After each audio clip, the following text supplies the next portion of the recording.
मईशत किसी भी मुल्क के लिए बैकबोन होती है, लेकिन इसमें बेहतरी के लिए सपोर्ट भी ज़रूरी है। पाकिस्तान को अपनी इकनॉमिक एक्टिविटीज़ बरकरार रखने के लिए दोस्त ममालिक के अलावा भी आलमी मालियाती इदारों से कर्ज लेने की ज़रूरत अक्सर पड़ती रहती है। IMF से कर्ज लेना भी इन्हीं इकदामात में शामिल है। हालिया ट्रंप टैरिफ ने हर मुल्क के लिए कुछ ना कुछ मुश्किलात तो खड़ी की हैं, लेकिन ग्लोबल क्लाइमेट चेंज ने भी पाकिस्तान को इस वक्त अलर्ट किया हुआ है।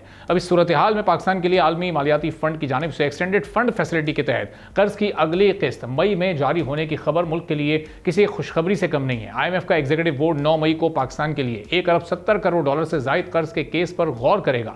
पाकिस्तान और IMF के दरमियान स्टाफ लेवल एग्रीमेंट पहले ही हो चुका है। पाकिस्तान को $1 अरब 10 करोड़ डॉलर कर्ज प्रोग्राम की किस्त के तौर पर जारी किए जाएंगे, जबकि बाकी रकम मौसमियाती तब्दीली के हवाले से प्रोग्राम के तहत दी जाएगी।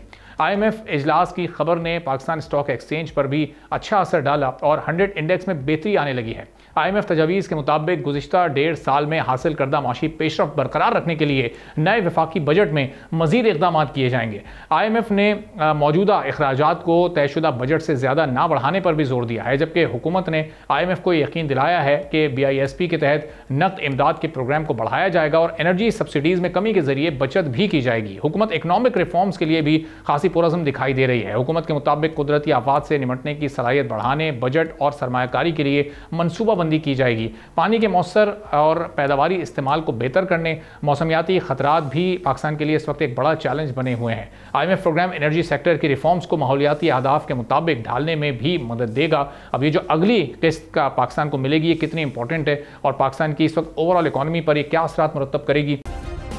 सब्सक्राइब करें और बेल दबाएं ताकि कोई खबर रह न जाए।